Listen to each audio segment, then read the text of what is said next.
Alright, today we're going to be going over areas between curves. So essentially what this is let's say you have a graph that goes kind of like that. It's like a parabolic type of shape.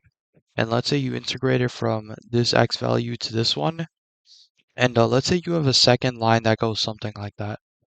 Now, in order to find this area right here, the area between the curves, you would use this formula. So area is equal to integration from a to b of f of x minus g of x. Now let's say f of x is the top graph and then g of x is the bottom one.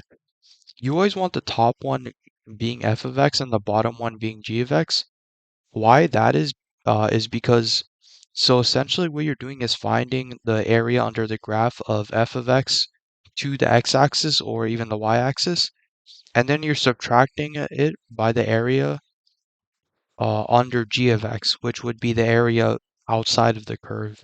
And then that would give you this little parabolic type of shape. So first let's take a look at number one. So we have this graph right here. We want to find this shaded area. Now we could see that 3x minus x squared is going to be our top graph, which is f of x, and then x is going to be our bottom graph, which is g of x. And we're integrating it from the x value of 0 to 2. And the reason why we're using the x values is because this is in respect to the x-axis. If this was flipped in respect to the y-axis, we would use the y values, which in this case would be 0 and 2 as well. So if we use the formula, so a is going to be equal to integration of 0 to 2, or from 0 to 2 of 3x minus x squared minus g of x, which is going to be x, dx, which we could also rewrite it as 0 to 2. 0 to 2, 3x minus x is going to be 2x, so we have 2x minus x squared. And now we can integrate it, so the antiderivative of 2x is going to be x squared minus x3 over 3. And now this is going to be our integration. Now we have to integrate it from 0 to 2.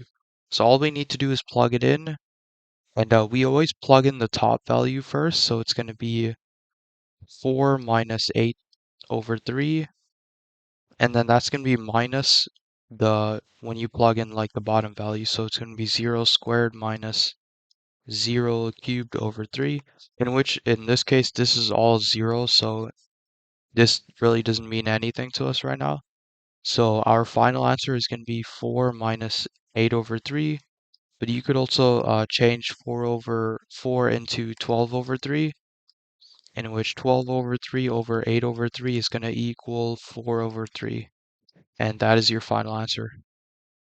Alright, so let's take a look at number 5. So you could see here we have two instances, or we have an instance where x3 minus 3x is going to be our top function, and then x is going to be our bottom, and then on this part, the right part of the axis, x is going to be our top function, and x cubed is going to be our bottom function. Now, since we have that case, we're going to make two integrals instead. So we're going to have an integral from -2 to 0, and then an integral from 0 to 2. And what you could also do is you could just find the integral of this shaded region and then just multiply it by 2, since this is the exact same thing. But for this case, we'll just make two separate integrals and answer them. So from -2 to 0, which is going to be this shaded region, we can see that x cubed minus 3x is going to be our f of x, so x cubed minus 3x, and then it's going to be minus g of x, which is x, so minus x dx. And then from 0 to 2, x is going to be our positive, our top function. So it's going to be x minus g of x, which is x cubed minus 3x, so minus x cubed plus 3x and dx. So now we're going to integrate them. So let's integrate this first one right here. So if we add them together, we're going to have x cubed and then -3x minus x, which is -4x. So we're going to integrate x cubed minus 4x, so which is going to be x to the 4th power over 4 minus 2x squared. And now we have to integrate this, or we have to plug in -2 and 0 into this. Yeah, let's plug it in first, and then we'll integrate from 0 to 2. So if we plug it in, we're going to have basically 0 minus 0 for the first part, because if you plug in 0 into here and plug in 0 into the second part, it's going to be just 0. And then that's going to be minus, you got to plug in -2 now, which is going to be -2 to the fourth power over 4 minus 2 times -2 to the second power, or squared. So -2 squared is going to be 4 times 2, which is going to be 8. And then on this side, we're going to have 16 over 4, which is going to be 4. And 4 minus 8 is -4, and then we have a negative on the outside, so it's going to be positive. So this is going to be equal to 4. And now we're going to add this to the... So wait, we know that the shaded region of this is 4. We're going to add this to the shaded region of this, and then we'll get the whole integral. So let's integrate this right here. So let's move that down here. So if we add this stuff together, we're going to get -x cubed. So this is going to be -x cubed plus 4x. So we're going to integrate -x cubed plus 4x. So we're going to have -x to the fourth power over 4 plus 2x squared. And now we have to integrate that from 0 to 2. So we're going to plug that in. So we start plugging in stuff. We're going to get -16 over 4. And that's going to be plus 2 squared, which is 4 times 2, which is 8. And then that's minus, you would plug in 0, which would just be 0 minus 0 plus 0, which, just is 0. So -16 over 4 is going to be 4. -4 plus 8 is going to give us an answer of 4. So the shaded region of this area is 4 as well. So all we need to do now is just do 4 plus 4, and that's going to give us an area of the area between the curves as 8. And that's our answer. Alright, so I want you guys to try number 2, so feel free to pause the video and try it out.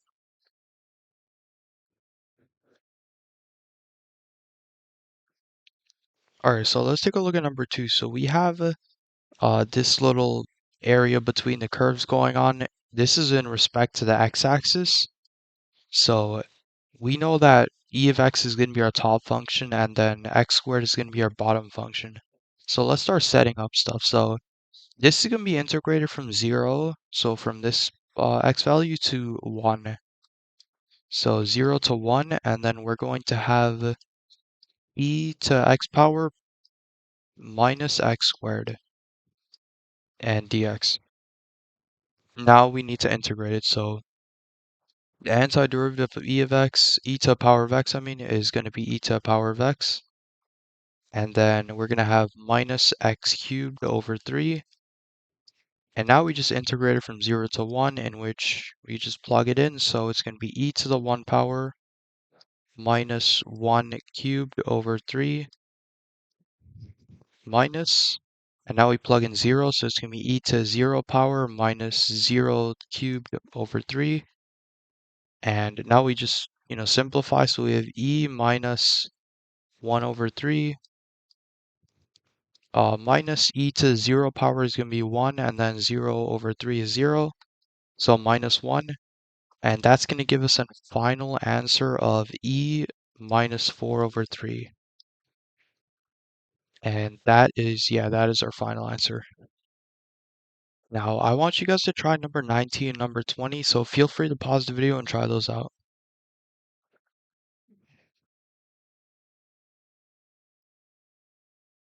Alright, so let's take a look at number 19. So we have y equals 12 minus x squared, and then y equals x squared minus 6. Now, we're not given a graph here. We're given two functions. First of all, we want to find out the points of integration. So what we're going to do is, since they're both equal to y, we could set both these equal to each other and figure out the x values. So if we set the equal to each other, we're going to have 12 minus x squared is equal to x squared minus 6. Now we could add x squared on both sides and then add 6 on both sides, in which we're going to have 18 is equal to 2x squared. We divide by 2 on both sides, we're going to have x squared is equal to 9, in which x is equal to negative 3 and 3. So our points of integration is going to be negative 3 and 3. Alright, so now we want to figure out which one's the top and bottom function. So we know 12 minus x squared is going to have a shape that curves downward, that concaves downward. And then x squared is going to have a shape that concaves upward. Now, in order for both of these to elapse, 12 minus x squared is going to have to be our top function. It's going to have to look something like this. So we can just conclude that 12 minus x squared is going to be our f of x, and then x squared minus 6 is going to be our g of x. And what you could also do is just graph these yourself and kind of visually see which one is probably the top function, which one's the bottom function. So let's write out the integral. So we're going to have the integral of negative 3 to 3. And sometimes you can as well also just find the integral of 0 to 3 and multiply by 2. Since negative 3 to 0 is also going to be the same thing as 0 to 3 most times. So now let's write f of x, which is going to be 12 minus x squared, minus g of x, which is x squared plus 6, because we're going to distribute the negative, and then dx. So now if we just simplify everything out, we're going to have negative 3 and 3, and then we're going to have 12 plus 6, which is 18, and minus 2x squared and dx. Now let's start integrating this. So the antiderivative of 18 is going to be, with respect to dx, is going to be 18x.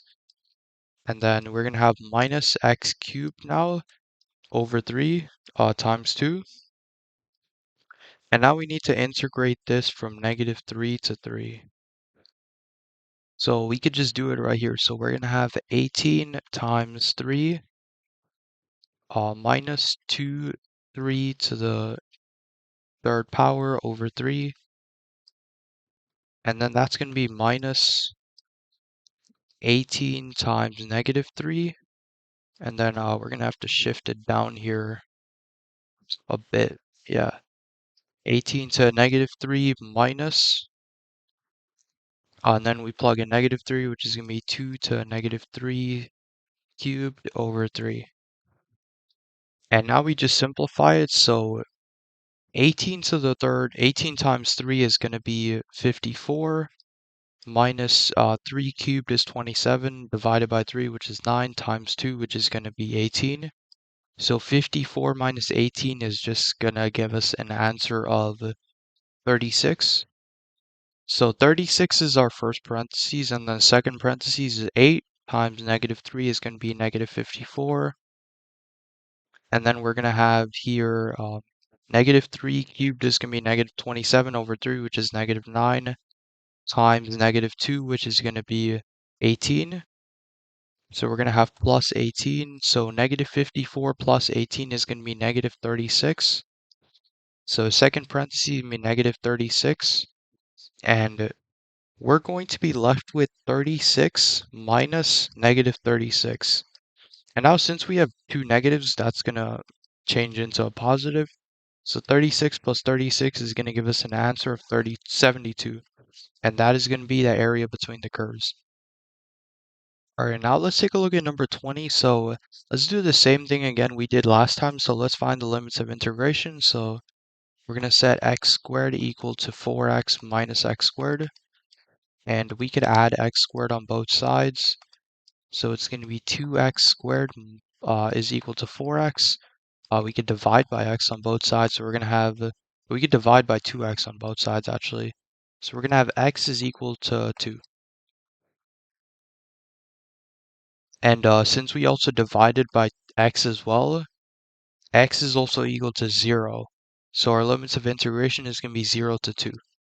And now let's start setting up the integration. So it's going to be 0 to 2. And let's use the same method we used last time. So This is 4x minus negative, or 4x minus x squared, which means that the parabola is concaving down, so it has to be the top function in order for them to cross over each other. So this is going to be our f of x, 4x minus x squared, and then x squared is probably going to look something like that. X squared is going to be our g of x, which is the bottom function. So we're going to have 4x minus x squared, or I could just, I could write that a little bit better. So 4x minus x squared minus g of x, which is going to be minus x squared, and dx. And we can add them together, so it's going to be 4x minus 2x squared. And now let's integrate it. So we're going to integrate 4x minus x squared, 2x squared. So we're going to have x squared over 2 times 4 minus x cubed times 2 over 3. And the 2 stayed, 3 came from dividing by the new exponent. And now we have to integrate this from 0 to 2. And we could rewrite it as 4 divided by 2 is 2, so we're going to have 2x squared minus 2 over 3 x cubed. Now let's integrate this from 0 to 2. So let's add or start plugging them in. So if we plug in 2, we're going to have 2 times 4, so 2 squared is 4, minus 2 over 3, 2 cubed. And then that's going to be minus, now we just plug in 0. But you could see that if you plug in 0 to 2x squared, we're going to have 0 minus 2 over 3 x cubed. If we plug in 0, we're also going to have 0. So that's kind of meaningless here. So we just figure out the number here. So 2 times 4 is 8, minus 2 over 3 times 2 cubed is going to be 8. So 2 over 3 times 8 is going to be 16 over 3. So 8 minus 16 over 3. Now we could rewrite at 8 as 24 over 3. We have 24 over 3 minus 16 over 3, which is going to give us a final answer of 8 over 3 as our area under the graph.